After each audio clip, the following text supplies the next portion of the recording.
Hello बच्चों, मैं विशाल यादव आपका अपना चैनल स्टडी पॉइंट 288 पे स्वागत करता हूँ। तो कैसे हैं आप लोग? बढ़िया। बताइए आप लोग की तैयारी कैसी चल रही है? अच्छी चल रही है कि नहीं? चलिए आज हम लोग क्या देखने वाले हैं? तो आज हम लोग देखने वाले हैं एफ बराबर r/2 या r बराबर क्या हो जाएगा 2f। ये हम लोग को सिद्ध करना है, अवतल दर्पण में यह सिद्ध करना है। आप लोग को हम बताए थे कि कल इसका रिकॉर्डेड वीडियो डाल देंगे रिकॉर्ड करके, क्योंकि लाइव क्लास में बच्चे थोड़ा कम थे। लास्ट टाइम मूवमेंट था तो बच्चे जाने लगे थे, जिसके कारण हम बोले थे आपको कि लाइव क्लास में नहीं हो पाया, जिसके कारण हम रिकॉर्डेड क्लास में कर लेंगे। तो आज रिकॉर्ड कर रहे हैं और अभी हम तुरंत डाल देंगे इसको। देखिए हम लोग क्या पढ़ रहे हैं, तो अवतल दर्पण में क्या पढ़ रहे हैं? अवतल दर्पण में f बराबर r/2 या r बराबर 2f ये हम लोग पढ़ रहे हैं, यानी आज ये सिद्ध करने वाले हैं। तो चलिए हम लोग सिद्ध करते हैं और बहुत ही अच्छे तरीके से हम आप लोग को समझाएंगे और आप लोग समझने का भी कोशिश कीजिएगा, क्योंकि ये इस चीज को आप समझ जाइएगा तो आपका 5 नंबर फिक्स हो जाएगा, क्योंकि ये 5 नंबरी में आता है और ये आने की संभावना में नहीं हम कह सकते हैं, क्योंकि संभावना नहीं कर सकते हैं। परमानेंट आएगा ही आएगा, ये फिक्स है कि 5 मार्च में इस वर्ष आएगा ही आएगा। इसीलिए हम संभावना नहीं कहेंगे, पूरा ये कहेंगे कि आएगा ही आएगा। इसीलिए आप लोग इस पे पूरा फोकस दीजिएगा और इसको क्या कीजिएगा, तो रट लीजिएगा, याद कर लीजिएगा और आगे बढ़ेंगे हम। ये आप लोग का 5 मार्क्स फिक्स कर देगा फिजिक्स का। तो चलिए इसका हम लोग फिगर बनाते हैं। अवतल दर्पण किस तरह का होता है, तो देखिए ये कब पूछा गया था, इस तरह से देखिए ये f बराबर r बराबर 2f, ये जो f बराबर जो है ना r/2, ये इसी का एक रूप होता है। जैसे अपने लोग देखते होंगे मैथ में क्या होता है, ये बराबर के इस साइड जो आता है, देखिए ये जो f है बराबर के इस साइड आएगा, यानी इस साइड जो भाग इस साइड है क्या है कन भाग में है, तो इस साइड आके गुना में आ जाएगा नीचे वाले के साथ, यानी कोना कोनी गुना रहता है। बराबर में जैसे 1/1 और बराबर में 2/3 रहता है। इसमें क्या होता है, तो कोना कोनी हम लोग मैथ में गुना करते हैं। उसी तरह से इसमें भी गुना हो जाकर क्या हो जाता है, तो r रह जाता है बराबर के इस साइड, और यानी नीचे वाले के साथ गुना होकर, और f कहाँ चल जाता है, तो 2 के साथ गुना होकर चले जाता है। ये क्वेश्चन कब पूछा गया था, 2015 में पूछा गया था। ये 2015 में पूछा गया था बोर्ड के एग्जाम में, और बहुत सारे बच्चे क्या हो गए थे, तो कंफ्यूज हो गए थे क्या, जो ये क्वेश्चन कहाँ से आ गया। ये तो आप लोग को कंफ्यूज नहीं होना, और इस ये रहे या ये रहे, कोई भी रहे तो सेम प्रोसेस से इसको बनाना है, यानी सिद्ध करना है। और सेम प्रोसेस से इसको क्या करेंगे, तो सिद्ध करके इसको हम लोग क्या करेंगे, हम लोग सेम प्रोसेस से सिद्ध करेंगे, और दोनों में नीचे में सिद्ध करने के बाद प्रूफ लिख देंगे। तो क्या है, ये अवतल दर्पण है। तो अवतल दर्पण किस प्रकार से होता है ये बताएगा आप लोग। अवतल दर्पण किस प्रकार से होता है, इस प्रकार से अवतल दर्पण होता है कि नहीं, ये बताएगा आप लोग। इस प्रकार से एक अवतल दर्पण होता है। चलिए उसके बाद ये क्या है, यहाँ पे हम एक, चलिए ये क्या हो जाएगा, तो हम लोग इसको हम लोग क्या मान लेते हैं, प्रधान अक्ष, और यहाँ क्या आ जाएगा, तो ध्रुव आ जाएगा। प्रधान अक्ष यहाँ पे हम लोग ध्रुव P मान लेते हैं, और ये क्या है, तो प्रधान अक्ष है। मान के चलिए क्या, एक यहाँ से आपतित किरण जा रही है, क्या ये आपतित किरण जा रही है, आपतित किरण, और परावर्तन के बाद क्या होता है, तो यहाँ से आ जाता है नीचे, यानी और जिस बिंदु से वो नीचे आता है, यानी जिस बिंदु पे वो प्रधान अक्ष के को काटता है, वो क्या आ जाता है, तो फोकस हो जाता है। वो क्या आ जाता है, वो बिंदु क्या आ जाता है, फोकस हो जाता है। तो उसे हम लोग क्या लिखेंगे, एफ लिखेंगे।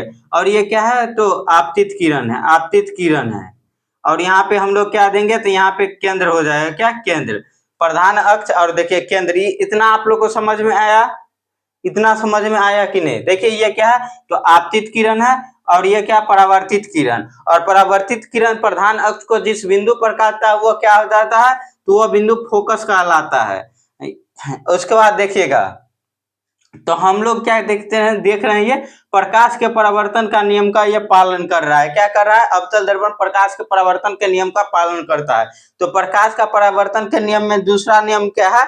प्रकाश का परावर्तन का दो नियम होता है। एक आपतन कोण परावर्तन कोण के बराबर होता है, उसका भी इसमें यूज होगा, वो भी बताएंगे आप लोग को। और देखिए इसमें क्या होता है, और दूसरा नियम क्या होता है, आपतित किरण, परावर्तित किरण तथा आपतन बिंदु पर डाला गया लंब तीनों एक ही समतल पर होते हैं। जैसे देखिए आपतित किरण और परावर्तित किरण के बीच में क्या डाला जाता है, तो क्या डाला जाता है, अभिलंब डाला जाता है। तो क्या कर देंगे, यहाँ पर एक अभिलंब डाल देंगे। एक मिनट, ये क्या हो गया भाई, यहाँ पे क्या डाल देंगे, एक अभिलंब डाल देंगे। ये क्या होगा, तो एक प्रकार से हम लोग का ये क्या हो गया, ये अभिलंब हो गया। और देखिए इस दर्पण का हम लोग नाम दे देते हैं एम और एम डैश। क्या एम और एम डैश हम लोग इस दर्पण का नाम दे देते हैं। और देखिए ये आपतित किरण को ए मान लेते हैं, और क्या मान लेते हैं, ए बी मान लेते हैं आपतित किरण को। तो बीच में देखिए आप लोग जानते होंगे क्या, आपतित किरण और परावर्तित किरण के बीच जो कोण बनता है, आपतन कोण और परावर्तन कोण, क्या होता है, दोनों बराबर होता है। क्या होता है, आपतन कोण और परावर्तन कोण क्या होता है, तो बराबर होता है। आपतन कोण परावर्तन कोण बराबर होता है। यानी ये क्या हो जाएगा, आपतित किरण की ओर से जो जाता है कोण, वो क्या वो बनता है, क्या बनता है, कौन सा कोण बनता है, तो आपतन कोण बनता है। क्या बनता है, आपतन कोण। यानी ये क्या आ जाएगा, तो इसको हम लोग आई से सूचित करेंगे। और परावर्तित कोण को हम लोग किस चीज से सूचित करते हैं, तो आर से सूचित करते हैं। तो ये आर हो जाएगा। आपतन कोण परावर्तन कोण क्या आ जाएगा, बराबर आ जाएगा। उसके बाद देखिएगा ये क्या आ जाएगा, यहां से हम लोग क्या करेंगे, तो यहां से हम इसको क्या करेंगे, अंत एकांतर कोण से। आप लोग देखे होंगे ये गणित में क्या होता है, गणित में इस तरह से आप लोग देखे होंगे, गणित में ये कोण और ये कोण जो है अंत एकांतर कोण से बराबर होता है। ये कोण और ये कोण क्या होता है, बाय एकांतर कोण से बराबर होता है। आप लोग गणित में पढ़े होंगे, ये आप लोग को क्लास 9th में भी बताया गया है और 10th में भी हम लोग बताए हैं। तो ये क्या आ जाएगा, ये अंत बाह्य एकांतर कोण से हो जाता है बाहर वाला, और अंत एकांतर कोण से अंत एकांतर कोण, यानी ये भी हम लोग का क्या आ जाएगा, तो कोण आई ही हो जाएगा। क्या आ जाएगा, ये अंत एकांतर कोण से आई हो जाएगा। चलिए इसको हम लोग क्या करते हैं, इस सभी को हम लोग कहाँ देख लेते हैं, तो यहाँ पे शब्दों के माध्यम से हम लोग देख लेते हैं। और आप लोग शब्दों के माध्यम से समझिएगा, क्योंकि देखिए हम लिख कर इसलिए लाए हैं क्योंकि आप लोग को समझाने में थोड़ा समय ना लगे। क्योंकि देखिए समझाएंगे, जितना देर लिखने में लगता है उतना देर हम समझा देंगे, तो आप लोग बेहतर तरीके से समझ जाएगा। तो यहाँ पे लिखेंगे क्या, हल, हल लिख देंगे। उसके बाद देखिए क्या है, माना कि एम एन एक अवतल दर्पण है। क्या है, एम और एम डैश क्या है, एक अवतल दर्पण। एम और एम डैश क्या है, एक अवतल दर्पण है, जिसका ध्रुव क्या है, तो जिसका ध्रुव इसमें देख लीजिए, जिसका ध्रुव क्या है, ध्रुव पी है। क्या है, जिसका ध्रुव पी है। और वक्रता केंद्र, यहाँ पर वक्रता केंद्र हम लोग का क्या है, तो वक्रता केंद्र हम लोग का सी है। देखिए वक्रता केंद्र पे देखिए ये जो है ना, प्रधान अक्ष से वक्रता केंद्र जो है, यहाँ से यहाँ की दूरी जितना है, वहीं से ये अभिलंब की भी दूरी उतना ही होगी। क्योंकि क्या है, ये अभिलंब क्या है, केंद्र से ये एक प्रकार का वृत्त हो जा रहा है, एक प्रकार का ये वृत्त हो जा रहा है। तो ये केंद्र पर से हम जहां भी सभी जगह किसी भी जगह पे यहाँ पे हम करेंगे, ये त्रिभुज ये बनाएंगे, एक लंब खींचेंगे ये जो है सर्कल का, तो ये क्या आ जाएगा, इस सभी के साथ 90 डिग्री का कोण बनेगा, इसके साथ भी 90 डिग्री का कोण बनेगा। और ये एक प्रकार से क्या बन जाता है, तो समकोण त्रिभुज के आकार के बन जाता है। क्या बन जाता है, समकोण त्रिभुज टाइप से ये बन जाता है। चलिए इतना ने इस सब पर हम ध्यान देंगे और इसके ऊपर ध्यान देते। चलिए इस सब को मिटाते हैं और आगे बढ़ते हैं। एक मिनट, तो आप लोग यहाँ तक समझ गए होंगे कि क्या है, तो ये जो केंद्र है इसको हम लोग किससे सूचित करते हैं, सी से सूचित करते हैं। और ए बी क्या है, ए और बी क्या है, ये आपतित किरण है। क्या है, आपतित किरण। और वह प्रधान, ये क्या होता है, तो किस चीज से जाता है, प्रधान अक्ष के जिस बिंदु से जाता है उसे हम लोग क्या कहते हैं, फोकस कहते हैं। यानी फोकस क्या होता है, आपतित किरण जो परावर्तन के बाद कहाँ जाता है, तो परावर्तन के बाद फोकस से होकर गुजरती है। क्या होती है, फोकस से होकर यह गुजरती है। तो इसे हम लोग क्या कहेंगे, तो इसे हम लोग क्या कहेंगे, इसको हम लोग ये अब इस बिंदु को हम लोग फोकस कहेंगे, जिस बिंदु से होकर गुजर रहा है उसको फोकस कहेंगे। और देखिए ये प्रकाश के परावर्तन के नियम का पालन कर रहा है। ये अवतल दर्पण क्या करता है, तो प्रकाश के परावर्तन के नियम का पालन करता है। क्या करता है अवतल दर्पण, प्रकाश के परावर्तन के नियम का पालन करता है। एक उसी नियम से हम लोग यहाँ पे क्या लिखे हैं, तो साइन आई बराबर साइन आर। ये जो साइन आई है यह साइन आर के बराबर है। क्या है, तो आपतन कोण परावर्तन कोण के बराबर होता है, इसीलिए यहाँ पे लिखे हैं जो कोण आई है जो वो क्या है, कोण आर के बराबर है। ये क्या है, तो प्रकाश के परावर्तन के नियम से हम लोग लिखे हैं। उसके बाद क्या आ जाएगा ये, उसके बाद अब लिखे हैं, तो अब लिखकर हम क्या लिखे हैं, एक समद्विबाहु त्रिभुज बनाए। समद्विबाहु त्रिभुज किस प्रकार से बना है, तो ये आप लोग देख लीजिएगा। समद्विबाहु त्रिभुज इस प्रकार से बनाए। देखिए ये क्या है, ये आप लोग को दिख रहा होगा BCF। क्या, BCF, BCF ये इस प्रकार से एक मिनट रुक जाइए। BCF क्या है, इस प्रकार से एक त्रिभुज है। क्या, इस प्रकार से एक त्रिभुज है। ये क्या है, एक प्रकार, ये इस प्रकार से त्रिभुज है। और आप लोग को पता है क्या, हम लोग अभी देखे अंत एकांत कोण से ये दोनों क्या, ये दोनों बराबर है। ये दोनों यानी ये साइन आई बराबर साइन आर है, साइन आई बराबर साइन आर है। आप लोग को क्या देखे, साइन आई बराबर साइन आर था यहाँ वाला कोण, और यहाँ वाला कोण किस, ये जो साइन, ये वाला जो साइन आई है यह कि इसके बराबर कैसे था, तो प्रकाश के परावर्तन के नियम से बराबर था। यानी ये कोण भी बराबर था प्रकाश के परावर्तन के, यानी ये और ये कोण क्या था, बराबर था। तो ये समद्विबाहु त्रिभुज में क्या होता है, यानी आमने सामने की भुजा क्या होती है, बराबर होती है। जैसे ये कोण यहाँ पे हम लोग का B है और यहाँ पे क्या C और यहाँ पे F, तो B के सामने वाला ये क्या आ जाएगा, बराबर आ जाएगा, और C के सामने वाला भी बराबर आ जाएगा। यानी भुजा बराबर आ जाएगा, आमने सामने की भुजा बराबर आ जाती है। क्या होती है, समान जो कोण रहता है तो आमने सामने की भुजा बराबर आ जाती है। उससे हम लोग क्या लिखे हैं, CF बराबर BF। क्या है, CF बराबर BF। क्या है, CF जो है यह BF के बराबर है। यहाँ से हम लोग लिखे ये जो CF है वह BF के बराबर है। किस चीज से, तो समद्विबाहु त्रिभुज से। क्या है, समद्विबाहु त्रिभुज से हम लोग लिखे हैं CF बराबर क्या लिखे हैं, CF बराबर BF लिखे हैं।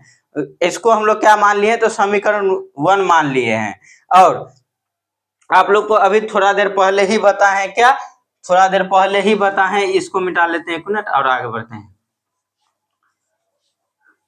आप लोग को थोड़ा देर पहले ही बता दिए हैं कि ये क्या है, तो एक प्रकार का एक जो है ये सर्कल, अवतल दर्पण क्या होता है, एक सर्कल का ही भाग होता है। क्या होता है, एक वृत्त का ही भाग होता है, वृत्त का ही भाग होता है। यानी गोलीय दर्पण यानी गोला का भाग होता है। क्या होता है, गोला का भाग होता है।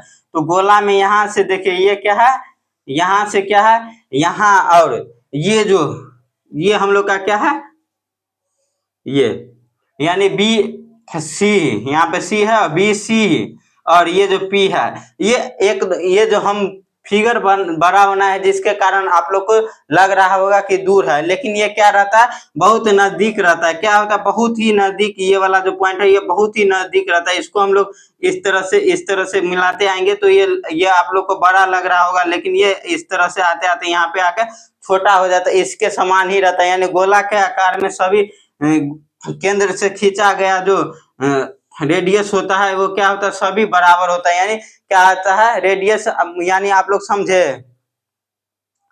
रेडियस का आप लोग समझे, रेडियस का हिंदी वर्ड क्या होता है,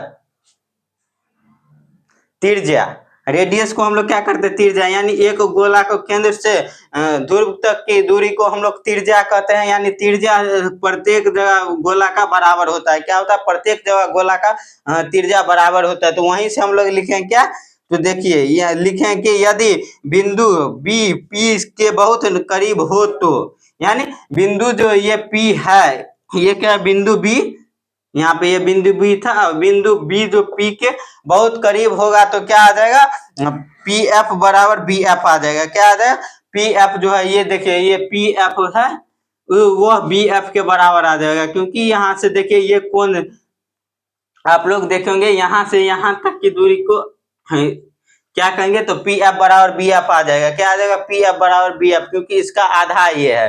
तो ये क्या आ जाएगा, पी एफ बराबर बी एफ लिखेंगे।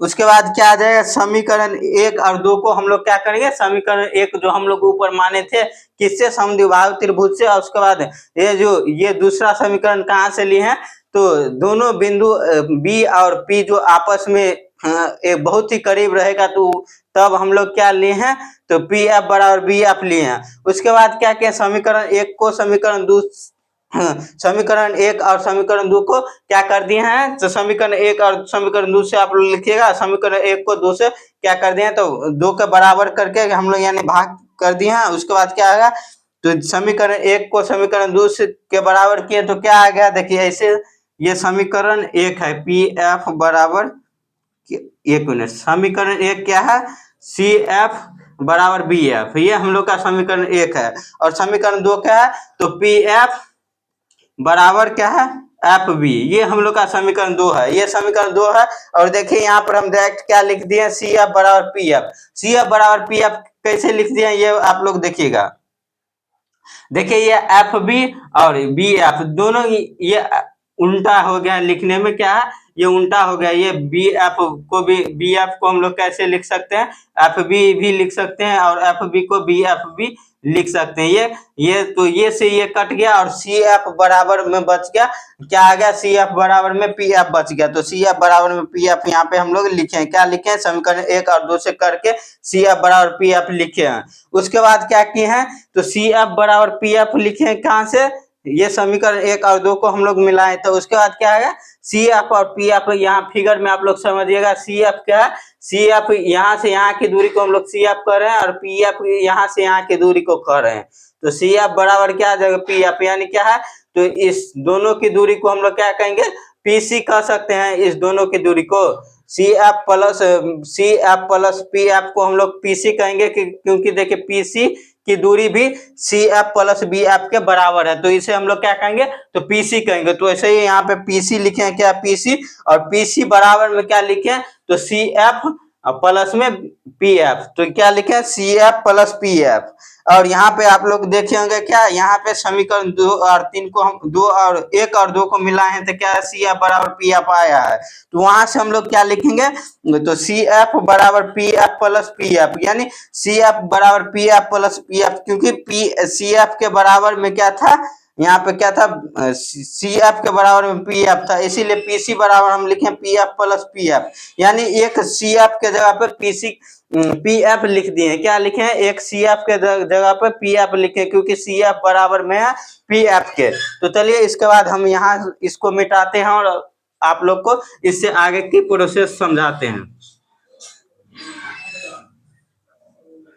तो इससे आगे की प्रोसेस में क्या हम लोग लिखेंगे, देखिए क्या है, तो ये सी एफ पीसी है, बराबर में हम लोग का क्या है, डबल पी एफ है, क्या, P F plus P F, क्या, P F plus P F, यानी पीसी बराबर में क्या आ गया, तो डबल पी एफ आ गया, डबल पी एफ यानी 2 पी एफ आ गया।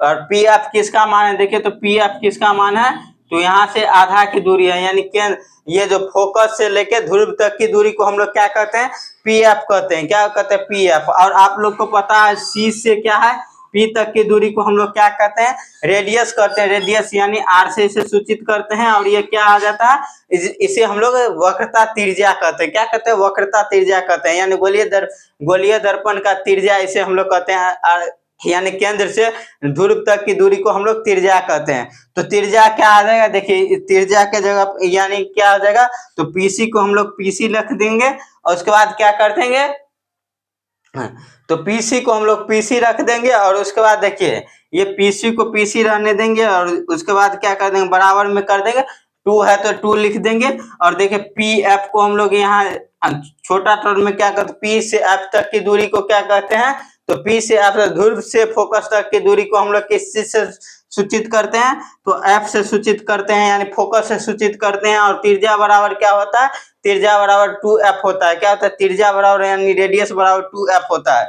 तो ये रेडियस यानी 2 बार f को हम लोग लिखेंगे, तो क्या आ जाएगा, ये रेडियस आ जाएगा, क्या आ जाएगा, रेडियस आ जाएगा। तो ये क्या आ गया, पीसी बराबर 2f, ये हम लोग का क्या आ गया, पीसी बराबर 2f। और पीसी का मान क्या है, पीसी यानी एक आर है, क्या पीसी यानी एक आर है, आप लोग को बताए थे पीसी क्या है, तो एक आर है। और 2f ये क्या आ गया हम लोग का, ये यहाँ से प्रूव हो गया, क्या यहाँ हो गया, यहाँ से प्रूव्ड हो गया, क्या आएगा, प्रूव लिख लेंगे कि PROVED प्रूव्ड। कैसे लिख देंगे, कैसे आ गया ये, तो देखिए यहाँ पीसी का मान क्या है, तो आर आया है, क्या आर है, क्योंकि वक्रता त्रिज्या क्या होता है, आर होता है। केंद्र से ध्रुव तक की दूरी को हम लोग क्या कहते हैं, तो आर कहते हैं। तो ये आर आ गया, उसके बाद देखिए यहाँ पे, यहाँ से यहाँ तक की दूरी एक एफ है, और ये यहाँ से यहाँ तक की दूरी भी क्या हो गई, तो एक एफ, यानी 2f आ गए। इसी को हम लोग क्या लिखेंगे, एफ बराबर r/2 कैसे लिखेंगे, तो देखिए यहाँ से क्या करेंगे, एफ को हम लोग इस साइड लाएंगे, क्या करेंगे, इस साइड ला देंगे। आप लोग को हम पहले बताए थे, बनाकर बताए थे। तो ये क्या आ जाएगा, आर यहाँ कर देंगे और बटे में 2 कर देंगे, ये क्या आ जाएगा, ये एफ बराबर r/2 रहेगा। तो यहाँ से ये लिखिएगा, यहाँ तक लाके प्रूव्ड, उसके बाद लिखिएगा प्रूव्ड, नहीं तो r बराबर 2f रहेगा, तो यहीं तक लाकर आप लोग प्रूव्ड लिख दीजिएगा। आशा करता हूं आप लोग को समझ में आया होगा। आप लोग नहीं समझ में आया होगा तो वीडियो के कमेंट बॉक्स में आप लोग बताइएगा, सर यहाँ नहीं समझ में आया। और ये हम लोग का क्वेश्चन क्या था, तो अवतल दर्पण में क्या था, अवतल दर्पण में क्या था, तो फोकस को दर्शाने के लिए अवतल दर्पण में कहा गया था, ये क्या, r बराबर 2f सिद्ध करने के लिए कहा गया था। अवतल दर्पण क्या कहा गया था, r बराबर 2f हम लोग को सिद्ध करने के लिए कहा गया था, किस चीज में, तो अवतल दर्पण में। चलिए आज के लिए बस इतना ही रहने देते हैं। इसके बाद हम लोग क्या देखेंगे, चिन्ह परिपाटी का नियम का भी एक लेक्चर वीडियो हम आप लोग को बनाकर दे देंगे।